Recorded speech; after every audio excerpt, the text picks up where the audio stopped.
Bienestar en 3D, en el que empezamos hace un mes, con un tema pues bastante chévere de las 3 dimensiones del bienestar o de la felicidad, y el compromiso era que este mes íbamos a tratar un tema, una conferencia que llamamos La raíz del problema. En realidad, la raíz del problema es porque vamos a hablar de pasado y vamos a hablar específicamente de la familia. Entonces, ¿qué vamos a descubrir hoy? Vamos a descubrir dónde empezó todo esto. ¿Qué es todo esto? Toda esta vida que hoy tenemos, toda esta capacidad de bienestar o incapacidad, que a ratos somos incapaces de construir bienestar. Vamos a mirar, vamos a aprender un poquito y a descubrir los 3 pilares del orden familiar, y nos vamos a sorprender con el manejo que le hemos dado a esos 3 órdenes, en realidad, o no es tanto el manejo, es lo que consciente o inconscientemente hemos construido, y vamos a descubrir también ese orden o desorden, cómo ha facilitado o no la vida que tenemos. Y también vamos a ver cómo sanar de raíz, haciendo raíz es decir, asociando la palabra raíz al tema de árbol, ¿cierto? Y al tema de fondo, porque en realidad sanar la familia es sanar el fondo de las problemáticas. El mes pasado vimos estos 3 pilares, como esta tridimensión de la felicidad, y quedamos en que hoy vamos a mirar puntualmente el tema del pasado a través de evaluar un poquito la familia, ¿cierto? Y cómo ese pasado, cómo esa familia, con toda certeza, nos está afectando esas otras dimensiones, la material, la espiritual y la mental, o ese ser, hacer y tener, que con absoluta certeza siempre tendremos cositas para mejorar. Entonces, también dijimos que esa luz, esa felicidad nos llegaba cuando estábamos en el presente, lo cual es cierto, siempre y cuando ese pasado haya sido sanado, o entendido, o comprendido, o como le quieran decir. Pero con toda certeza, si eso no es así, el presente lo podemos poner un poquito enredado o un poquito menos fácil, más poco fácil de lo que podría ser.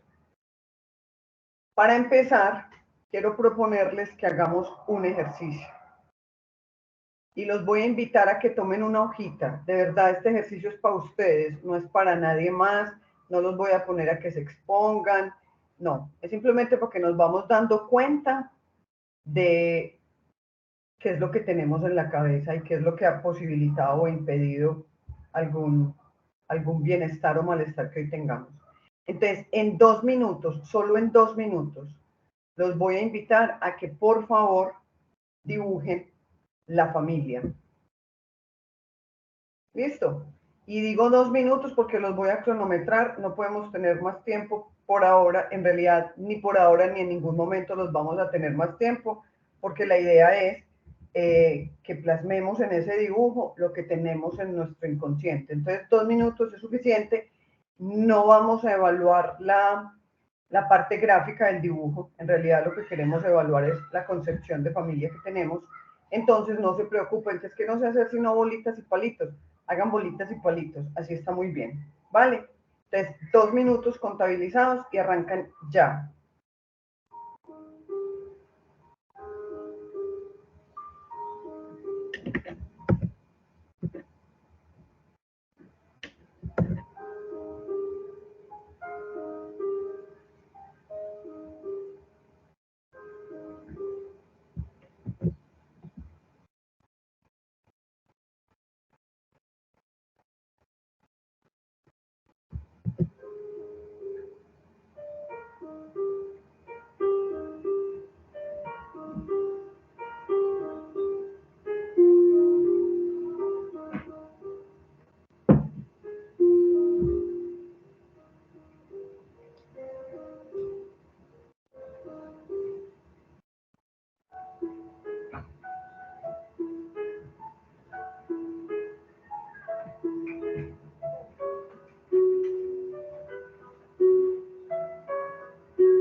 Vamos acabando.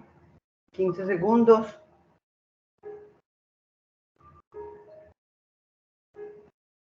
Listo. Vamos a asumir que ya terminamos todos. Bueno,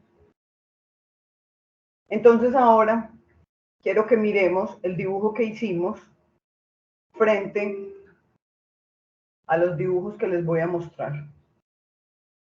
Los que son casados, los que tienen familia, es decir, los que tienen hijos, es probable que hayan pintado algo como esto, ¿cierto? También pudieron haber pintado algo como esto, ¿vale? Los que no tenemos hijos y no tenemos pareja, es probable que hubiéramos pintado algo como esto. Mi papá, mi mamá y mis hermanos. O algo como esto. Mi papá, mi mamá, mis hermanos. O algo como esto. ¿Cierto? No sé qué pudieron haber pintado, pero pues ahí es donde quiero que caigamos en cuenta de cosas. Primero, la primera imagen es una familia ordenada, donde se le da orden y se le da, como les digo yo, como peso específico a cada uno. Este primer dibujo, voy a coger este puntero láser. Este primer dibujo muestra que primero estuvieron mis papás y luego vinimos nosotros los hijos. Bueno, perdón, este es el de los casados. Yo soy mayor que mis hijos, entonces yo estoy primero que mis hijos. Este dibujo es una familia en desorden, porque miren que estamos todos como un combo de amiguitos al mismo nivel. Esta familia es una familia en orden, mi papá, mi mamá y mis hermanos. Ahora, la primera pregunta que yo haría en cualquiera de los dibujos es si ustedes se pintaron ahí. Es decir, si yo soy papá y mamá, si yo soy papá, perdón, o mamá, si me pinté en el dibujo. Y si soy hijo, si me pinté en el dibujo. Cualquiera de estas... Ay, ¿qué pasó?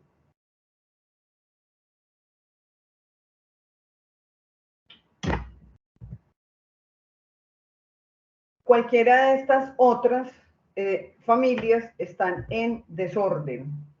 ¿Por qué? Porque no le estamos dando prioridad al papá, a la mamá, como los grandes, ¿cierto? Entonces, eso genera un desorden familiar. ¿Listo? La familia del lado derecho que les acabo de poner. Eso es una familia en orden, que además va un poco más atrás y reconoce a mis abuelos, que son los que están atrás, los papás de mi papá y los papás de mi mamá, ¿cierto? En últimas, vamos a ver en el transcurso de la charla que aquí falta mucha gente por pintar, pero mínimo, si pintaron una de estas tres, cualquiera de estas dos o de la que está al lado derecho, vamos bien, por lo menos pintamos una familia en orden, ¿cierto? Si no se fueron hasta los abuelos, pero le pintaron la jerarquía, por así decirlo, vamos bien. ¿Listo? Hasta ahí nos hemos dado cuenta de algo, hemos encontrado algo. No sé si quieren poner en el chat, compartir alguna cosa de las que hasta ahora se den cuenta. ¿Listo? Ahora, vamos a ver cuáles son los tres pilares del orden familiar, del orden del amor familiar. Entonces vamos a ver que el orden familiar tiene tres pilares que se llaman pertenencia, orden y equilibrio. ¿Sí? Entonces vamos a ver cada una de ellas. ¿Qué es pertenencia? Pertenencia es ese profundo deseo, anhelo, necesidad que tenemos todos los seres humanos de pertenecer a, de hacer parte pues por eso existen Facebook, por eso existen los clubes, y en la primer clan al que queremos pertenecer es a nuestra familia, ¿cierto? Entonces siempre hablamos los de mi colegio, los de mi generación, porque siempre todos queremos tener ese vínculo con algo que nos haga sentir conectados, que nos haga sentir vivos, que nos haga sentir reconocidos, ¿cierto? Además, ese sentido de pertenencia es respetar y es honrar y es reconocer mis raíces que están ancladas a mi historia familiar. Entonces, en ese dibujo yo los invito a que miren qué tanto estamos perteneciendo o le estamos dando lugar a todas las personas de nuestra familia. Ahora, ¿quiénes pertenecen a ese sistema familiar? Primero, yo, y no es de egoísmo y no es de mal hablados. Lo que pasa es que es importante que estemos presentes en la familia. Mire, a mí me pasa mucho con algunos consultantes que uno los pone a dibujar la familia.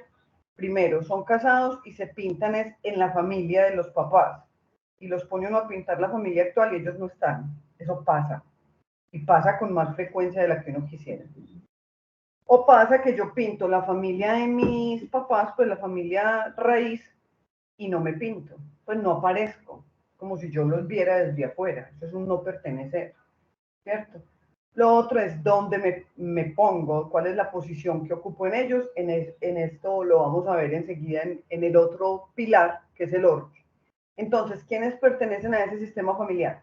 Yo, mis padres y sus parejas, si han tenido otras parejas, mis abuelos y sus parejas, si han tenido varias parejas, sus hijos y sus parejas, es decir, mis tíos, mis parejas y mis hijos y sus hijos, ¿vale?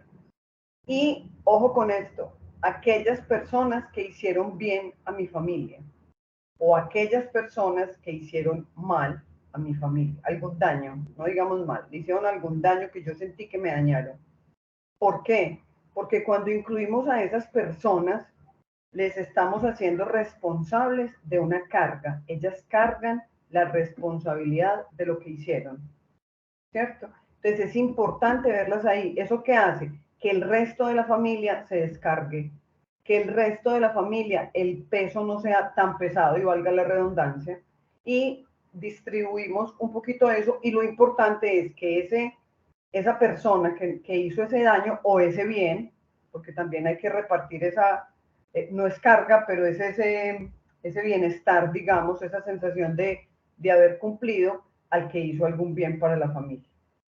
Entonces, es súper importante que tengamos en cuenta esas personas que participaron ahí. Perdón, pero es que yo siempre pongo aquí un relojito, un contador, para no desfasarme mucho en el tiempo y se me había borrado. Bueno, con las parejas de mis padres y de mis abuelos, pero hablemos de las de mis padres, no tengo nada que ver con sus hijos, con ellas, pero con sus hijos sí, son mis hermanos. Ojo, los medio hermanos no existen, no son medio hermanos, porque yo soy mitad mi mamá y mitad mi papá. Ellos también tienen esa misma mitad de mi papá. Entonces yo no tengo medio hermanos, yo tengo hermanos. Es muy teso cuando yo estudié este tema, para mí fue muy duro. Yo tengo una medio hermana, no es verdad, tengo una hermana completa, que vino después de mí. Yo tenía por ahí 14 o 15 años cuando ella nació.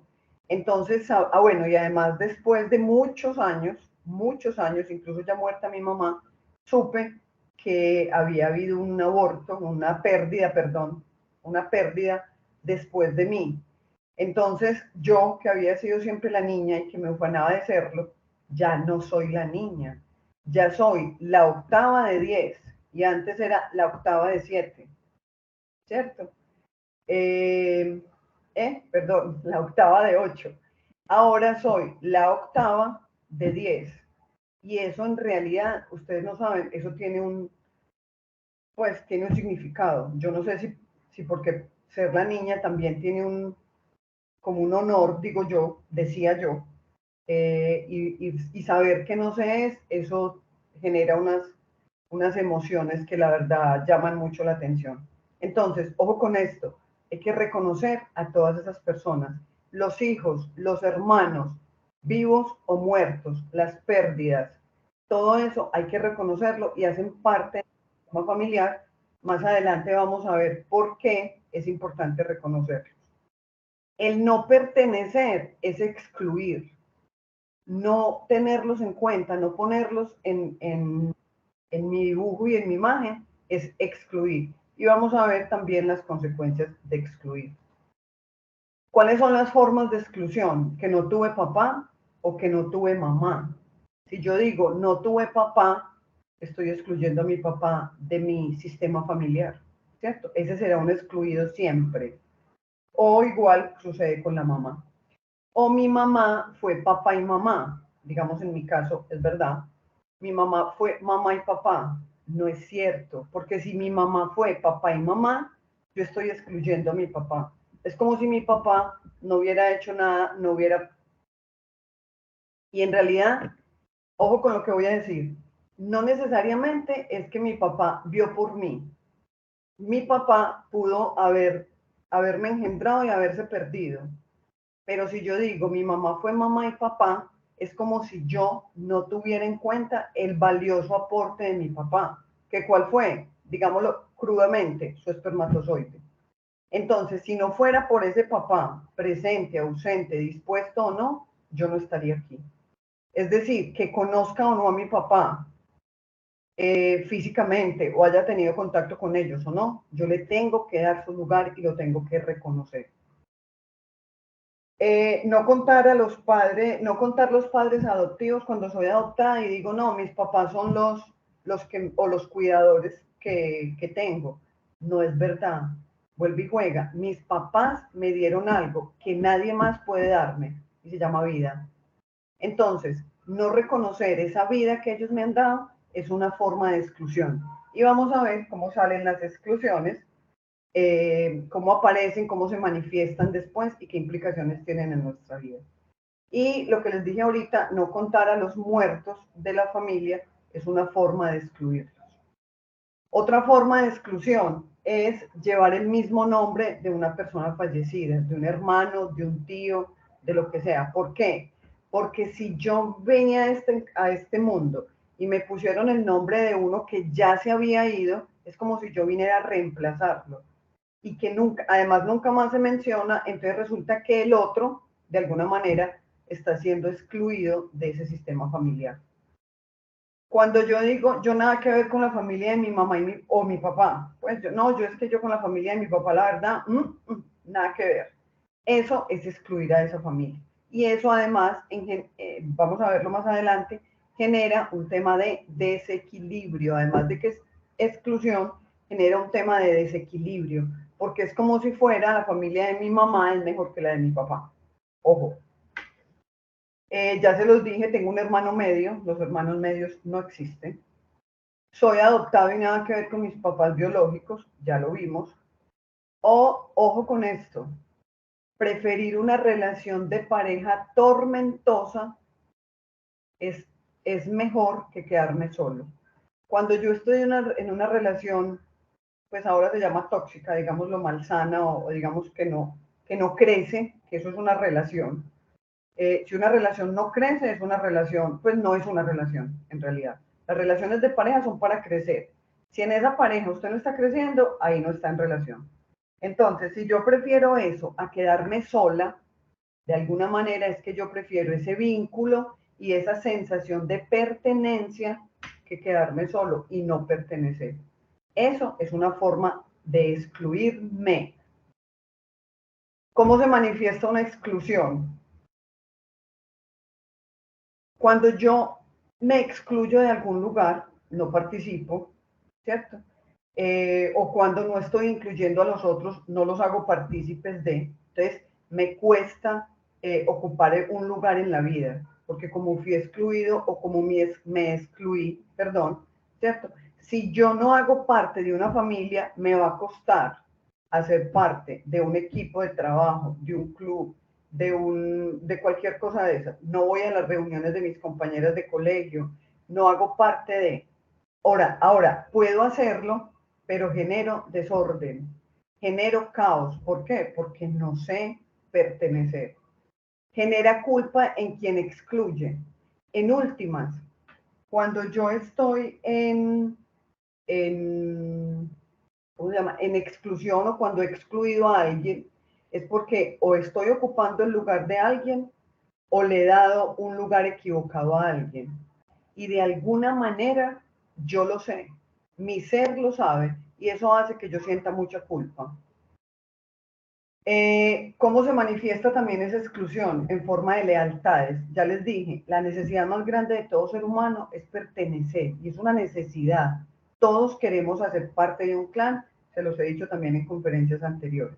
Entonces, ¿qué pasa? Yo para sentir que pertenezco y para decirle a los otros, mire, yo soy de los suyos, me hago leal con esos otros.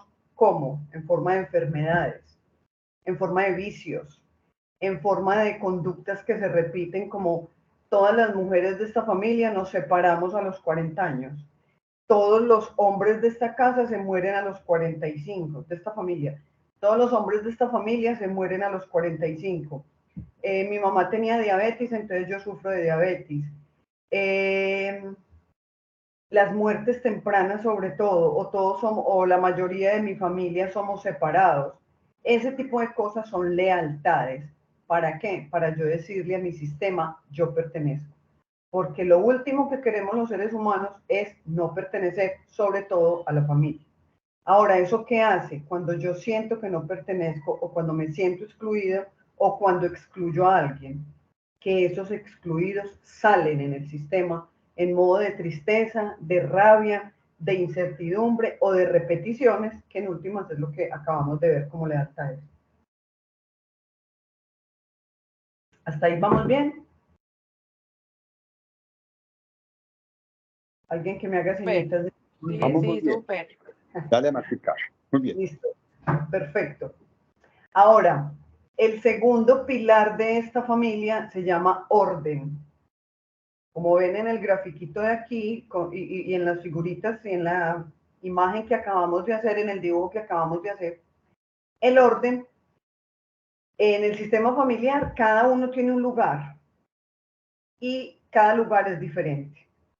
El único hermano que es distinto es el primero. El primero de una familia es el distinto. Pues es distinto, tiene un peso específico, se llama eso en pedagogía familiar. Tiene un peso específico, ¿por qué? Porque ese es el primero que inauguró, digámoslo así, a mi papá y a mi mamá como papás.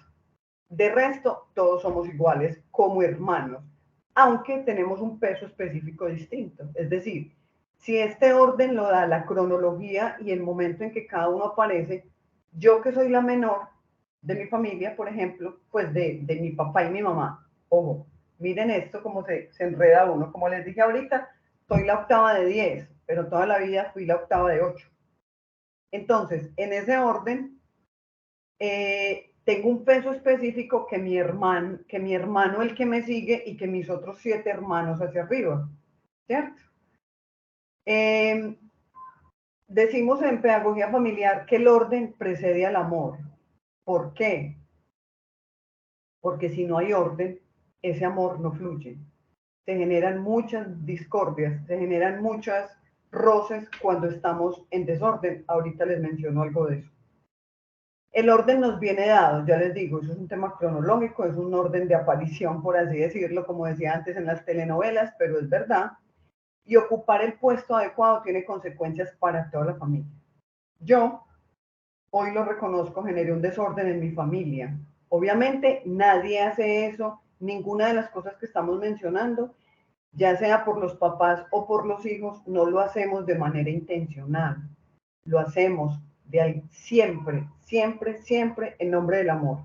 Todos son actos de amor, todos son actos de protección. De alguna manera, o nos estamos cuidando y salvando, o estamos cuidando o salvando a alguien. Llámese papás o llámese otros hermanos, ¿cierto? O sistema familiar en general. ¿Qué pasó en mi familia? Como les digo, soy la niña, era la niña, pero sí soy la última de mi papá y mi mamá. Y en algún momento yo era, pues mi papá, ya se los he contado en otros momentos, mi papá era un papá que no vivía con nosotros permanentemente.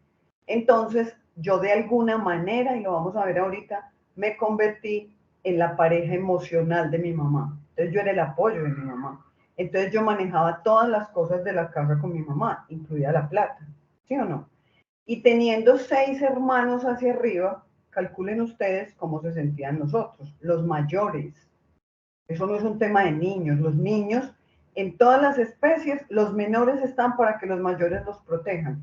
pero también si ellos se dejan proteger, ¿cierto? Entonces yo fui muy contemplada, muy mimada, sí, pero ocupé un lugar que no me correspondía. Pregúntenme qué pasó con eso, que eso generó mucho desorden familiar, que eso generó muchas peleas, que eso generó muchas cosas. Lo entendí grande, se recompuso, afortunadamente, pero pues miren que son cosas que uno hace de verdad por amor. Yo lo hice por amor a mi mamá y mi mamá lo recibió también como un acto de amor y las dos estábamos convencidas de que estábamos haciendo lo mejor. Y sí, era lo mejor porque de ahí salieron muchos aprendizajes. ¿Cuáles son las formas de desorden? Esa sensación que tienen los papás, sobre todo últimamente, yo creo que siempre, esto es una cosa que los papás nunca se sienten suficientes, y es esa sensación de no ser los padres adecuados. ¿Por qué eso genera un desorden? Porque si yo no me siento adecuado para mi hijo, es decir, si yo me siento inadecuado es porque me estoy haciendo chiquito. Es decir, que le estoy diciendo a mi hijo inconscientemente que él puede sentirse superior, porque como el inadecuado soy yo, es decir, como si yo estuviera asumiendo esa culpa. Entonces ahí se genera un desorden porque lo estoy haciendo a él grande y yo me estoy haciendo chiquito. ¿Listo? Otra manera de generar desorden, esos papás o esos hijos o los dos que dicen mi mejor amigo es mi papá o mi mejor amigo es mi mamá. Eso es un desorden. El papá y la mamá son el papá y la mamá y nosotros somos los hijos. Eso distorsiona todo lo que es autoridad. ¿Por qué? Porque es que los papás y los hijos nunca vamos a poder estar en el mismo nivel. Porque hay una cosa que los hijos en el mismo nivel, el siguiente pilar que vamos a ver se llama equilibrio, ¿cierto? Hay una cosa que los hijos nunca les vamos a poder dar a los papás, que ellos sí nos dieron a nosotros, y fue la vida. Entonces, cuando yo tengo amigos, estamos en una relación de igualdad, ¿cierto? Yo le puedo dar a mi amigo todo lo que él puede darme a mí, pero con los papás no. Entonces, los papás no son los mejores amigos de sus hijos. Eso no significa que no deban, y eso es lo ideal, mantener buenas relaciones, pero hay cosas de los papás que los hijos no tienen por qué saber, que los hijos no tienen por qué conocer, que los hijos no tienen por qué cargar, ¿cierto? Porque además eso es darle un peso a ellos que no necesitan, que no les compete, y eso es empezar a generar un desorden familiar. Y esos desórdenes también cobran sus, sus malos ratos familiares. Cuando nos vamos a separar, cuando se van a separar, y le preguntan al hijo con cuál de sus papás se quiere ir. ¿Por qué eso genera desorden? Porque cuando yo estoy dos adultos tomando una decisión, lo que se divorcia es la pareja, no la familia. Entonces, cuando yo estoy en ese plan de divorcio y le pregunto a mi hijo con cuál de los dos se quiere ir, es como si yo lo estuviera creciendo a él para que él tomara una decisión que en realidad es de adultos. Ahora, ¿cuál es el lugar más seguro para un hijo en el momento de un divorcio? El lugar más seguro es quedarse con el papá que esté menos bravo. Ojo, con el papá que esté menos bravo. ¿Por qué? Porque cuando uno se queda, pues uno no, en un divorcio los hijos se quedan con el papá que está más bravo, empiezan a cargar a los hijos con cosas que no son, con cosas que los hijos no tienen por qué saber, y empiezan a dañar y a hacerlos parte de una pelea que es de pareja, insisto, es de pareja, no de padre e hijo, porque es que además esa relación de padre e hijo no se rompe porque la pareja se rompa, ¿cierto? Entonces es súper importante. Eso genera un desorden. Yo hago que mis hijos crezcan y tomen una decisión, que además yo me vuelvo chiquito y no tomo, y eso no le corresponde a los hijos tomar esa decisión. Nacer por cesárea es un desorden. ¿Por qué? Porque la mamá es la que da ese impulso para la vida, esa fuerza, esa puja. Entonces, nacer por cesárea es un desorden. Ah, que es que no había otra opción. Pues sí, no estamos diciendo que no se hagan, Lo que estamos diciendo es que desde ahí ya hay un desorden. ¿Listo? Ojo con lo que sigue. Convivir varios años sin casarse es un desorden. ¿Por qué es un desorden? Porque yo, en últimas, lo que estoy pensando y diciendo y lo que estoy creando y creyendo es que estoy esperando a alguien mejor que tú. Entonces, cuando yo convivo con alguien y no me caso y no me comprometo y no hay ese rigor y ese ritual que de alguna manera tiene sentido, el que sea, pero si no lo hago, es como provocar en esa familia, yo estoy esperando a alguien mejor que tú en esa pareja. ¿Listo? Ahora vamos a ver algunas formas de desorden. ¿Cómo sé yo que estoy en desorden? Cuando me cuesta ejercer autoridad o cuando me cuesta aceptar la autoridad. ¿Cierto? Miren esto, que los hijos no se vayan de la casa, eso lo hemos visto hasta ahora como una cosa muy colombiana. No, es que aquí somos así. Pues claro, es probable que somos así, pero también tenemos que reconocer que es que este país es un poquitico más desordenado que otros.